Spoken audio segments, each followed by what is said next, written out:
이번 시간에는 사람은 혼자 왔다가 혼자 살다 가는 거라는 제목으로 말씀을 전합니다. 사람은 혼자 왔다가 혼자 살다가 혼자서 영원한 천국에 가는 것입니다.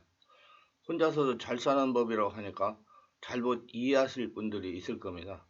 예수님 안에서 혼자서도 잘 살아야 한다는 말입니다. 절대로 사람은 하나님 없이 혼자서 독립적으로 살아갈 수가 없습니다.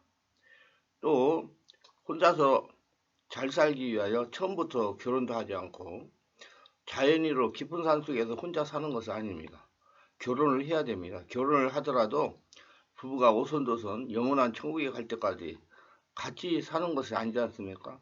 모두 앞서거니 뒤서거니 하면서 떠납니다. 사람은 필연코 혼자 되는 것입니다. 또 가정에서나 직장에서나 학교에서나 군대에서나 소속된 단체에서 혼자서도 잘해야 원만한 생활을 할 수가 있는 것입니다. 이때 혼자서도 잘 살아야 한다는 의미에서 이 말씀을 전하는 것입니다. 어느 날 지하철 안에서 들은 얘기입니다. 경로석에 60대 후반 정도 보이는 남성이 앉아 있었고 그 앞에는 60대 초반으로 보이는 남성이 서 있었습니다. 대화는 이런 것이었습니다. 서 있는 60대 초반의 남성이 형님, 형수님이 떠나신 지 좀 되셨죠? 그래, 이제 2년이 좀 넘은 것 같네. 형님, 혼자 사시는데 불편하지 않으세요? 재혼할 생각은 없으세요? 그러니 경로석에 앉은 분이 정색을 하시면서 하는 말이, 아니 이 사람아, 장래 또 치러질 일이 있어. 지금 혼자 사는 것이 나쁘지 않다네. 나보고 재혼하라는 소리 하지 말게. 재혼이 그렇게 쉬운 게 아니다네. 수양되지 못한 성격 나쁜 사람 만나면 스트레스로 내 수명대로 살지 못해 오히려 혼자 사는 것만 못한 것이네. 그래서 하나님께서도 다투며 성내는 여인과 함께 사는 것보다 광야에서 사는 것이 나으니라 잠언서 21장 19절에 하셨지 않는가. 어쩌면 정확하고 옳은 말인지도 모릅니다.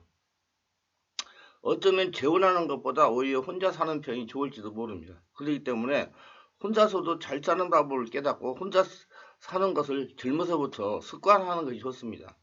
젊어서 습관화가 중요합니다. 독립적 생활 능력을 길러라는 얘기입니다. 아니, 어려서부터 독립하며 혼자 사는 법을 습관화해야 됩니다. 사람이 나이를 먹으면 자기 생각이 강하고 더 자기중심적으로 됩니다. 자기 말만 하고 자기 생각만 합니다. 그래서 부부가 둘이 살아도 각각이라고 말하는 겁니다. 인생은 결국 혼자 살아가는 것. 혼자 사는 사람은 본래 기대어 살지 않기에 사람에게 실망할 것도 없습니다. 둘이 사는 부부가 혼자라는 생각에 더 외로움을 느끼게 된다고 합니다. 왜냐하면 상대방에게 의지하는 습관이 되기 때문입니다. 왜 나를 생각하고 도와주지 않는가? 왜 나에게 관심을 두지 않는가? 자꾸 상대방에게 의지하고 바라기 때문입니다. 부부가 같이 생활할지라도 항상 나는 혼자다. 이렇게 생각하세요. 독립적으로 수행하려고 노력하라 그 말입니다. 이렇게 생각하는 것이 마음이 편안하고 독립심을 길러서 나중에 정말 혼자 살게 될 때 혼자서도 행복하게 잘 살 수가 있습니다. 부부가 영원하게 같이 살다가 가는 경우는 극히 드뭅니다. 저도 나이 70에 지금 혼자 되었습니다. 몇 년 전만 해도 이렇게 되리라고 꿈에도 생각하지 않고 지냈습니다. 그래서 현실이 되어 당하게 되었습니다. 그래서 제가 혼자서도 잘 사는 법이라는 제목으로 이렇게 말씀을 전하는 것입니다. 원래 사람은 홀로 왔다가 홀로 살다가 홀로 가는 삶이고 부부는 잠시 같이 할 뿐입니다. 이것을 증명하는 현실이 지금 세상에서 나타나고 있습니다. 한국 사회의 문제가 혼자 사는 노인의 수가 급속하게 늘고 있다는 것입니다. 통계청에 따르면 지난해 2023년 현재 혼자 사는 노인은 197만 3천 명으로 전체 노인의 21.8%를 차지한다고 합니다. 노후에 혼자 살게 되는 이유로는 사별, 미혼, 이혼 등을 들 수 있습니다. 최근 들어선 생애 미혼과 중년 황혼 이혼도 늘고 있습니다. 50대 전후까지 결혼한 적이 없는 사람의 비율을 나타내는 생애 미혼율은 1980년대만 해도 남자가 0.4, 여자가 0.3에 불과했습니다. 그러나 2020년에는 남자가 16.8, 여자가 7.6으로 늘어났습니다. 결혼기간 20년 이상인 커플의 중년 황혼 이혼도 늘고 있습니다. 1990년 전체 이혼 건수의 5%에 지나지 않았던 중년 황혼 이혼 비율은 2021년에는 39% 늘어났습니다. 누구나 혼자 사는 것은 필연적이라고 생각해야 됩니다. 남녀가 결혼하여 오손도손 살다가 보면 앞서거니 뒤서거니 떠나기 마련입니다. 자식들도 품 안에 있을 때는 같이 살 수가 있어도 모두 성인이 되면 각각 둥지를 만들어 떠나게 됩니다. 그래서 혼자 사는 것이 꼭 나쁘게 비관적으로 생각할 필요는 없다고 생각합니다. 미리 알고 대비하면 됩니다. 무엇보다도 건강관리를 잘해야 됩니다. 건강하지 못하면 혼자라도 살아갈 수가 없습니다. 많은 분들이 말하기를 은퇴하고 자기관리가 중요하다고 봅니다. 65세에 은퇴를 하셨다면 바로 다른 일을 집중해야 됩니다. 은퇴했다고 이제 좀 쉬어야 하겠다고 집에서 편안하게 지내면 안 된다는 것입니다. 이렇게 되면 순식간에 육체의 기능도 퇴보하고 뇌 기능도 퇴보한다고 그럽니다. 점점 퇴보하게 되어 치매에 걸리기도 하고 여러 가지 장기의 질병이 생기게 하고 뼈와 관절의 문제가 발생한다고 합니다. 암이 발생하기도 한다는 것입니다. 그래서 은퇴하고 바로 온몸을 움직이는 생활을 하고 온몸을 움직이지 못한다고 하면 산책이라도 하루에 1시간 정도 하라고 권면합니다. 그래야 80에서 90세까지 건강하게 지낼 수 있다고 합니다. 요즘에 인생 120세라고 하지 않습니까? 은퇴하고 삶이 아주 중요하다는 것입니다. 다른 문제는 경제적인 문제입니다. 특별하게 통계에 의하면 여성들이 남성보다 40년 오래 산다고 합니다. 대부분 여성들이 경제적인 능력이 없어 남편에 의지하여 살아가는 경우가 많습니다. 여성들이 혼자 되는 것을 미리 준비하기 위하여 경제적인 독립을 해야 됩니다. 어떤 분은 남편이 모든 것을 다 해주다가 남편이 갑자기 치매가 찾아와서 요양원에 입원을 하게 되니 경제적인 문제가 발생하여 발을 동동 구르는 것을 봤습니다. 왜냐하면 남편이 통장 관리를 해가지고 비밀번호를 모르니까 그 현금을 인출할 수가 없는 것입니다. 부부가 서로 혼자 되는 것에 대비하여 경제적인 문제를 스스로 해결할 수가 있어야 됩니다. 다른 문제는 일상생활을 독립적으로 수행할 수가 있어야 된다는 겁니다. 65세 이상 노인들이 제일 중요한 것이 일상생활을 독립적으로 수행하는 겁니다. 일상생활을 독립적으로 수행하는 분들이 대부분 건강하다고 합니다. 저도 지금 일상생활을 독립적으로 수행하려고 노력을 많이 하고 있습니다. 스스로 자기관리를 하기 때문입니다.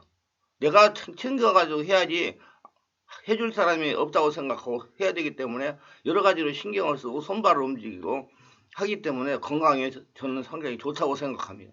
자신의 건강 문제를 비롯하여 의식주 문제를 독립적으로 수행할 수 있도록 젊어서부터 준비하고 실습하고 실천해야 됩니다. 의존성이 있는 노인분들은 혼자 세웠을 때 자처하기 어려울 것입니다. 혼자 사는 노후에 대비한 준비 중에도 가장 중요한 건 위험을 견디는 능력, 즉 고독 극복 능력을 키우는 일입니다. 현역 시대에 어느 정도 노후 자금을 마련해 경제적인 문제를 해결한다고 하더라도 고독에서만 벗어나기가 쉽지 않은 것이 사실입니다. 물론 고독 극복 능력을 키운다는 생각 때문에 고립된 생활을 자초해서는 곤란합니다. 혼자 살더라도 의미 있는 일을 하고 자신에게 맞는 취미 생활을 하면서 새로운 공동체에 편입하기 위한 노력을 해야 됩니다. 고립을 피하는 데 가장 중요한 것은 주거 형태입니다. 자녀와 같이 살기를 희망하지 않는다면 결국 이웃만한 복지시설이 없습니다.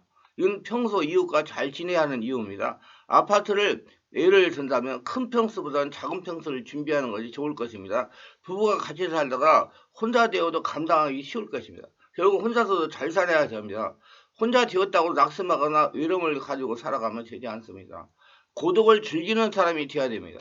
우리 성도님들은 살아계신 하나님의 성전입니다. 항상 하나님과 동행한다는 의식이 굉장히 중요합니다. 평소에 실험적인 신앙생활이 굉장히 중요한 것입니다. 근데 육체를 가지고 사는 사람이다가 보니까 외로움을 떨쳐보내기 쉽지가 않습니다. 혼자 사는 사람은 가을이 되면 왠지 외로움을 더 느끼게 되는 것이 사실입니다. 제가 병원에 능력돈도 다닐 때 회상하면 10월 중순부터 12월까지 우울증 환자가 병원에 많이 입원해 있었습니다. 제가 가끔 이런 장난 비슷한 전화를 하시는 분이 있습니다. 저에게.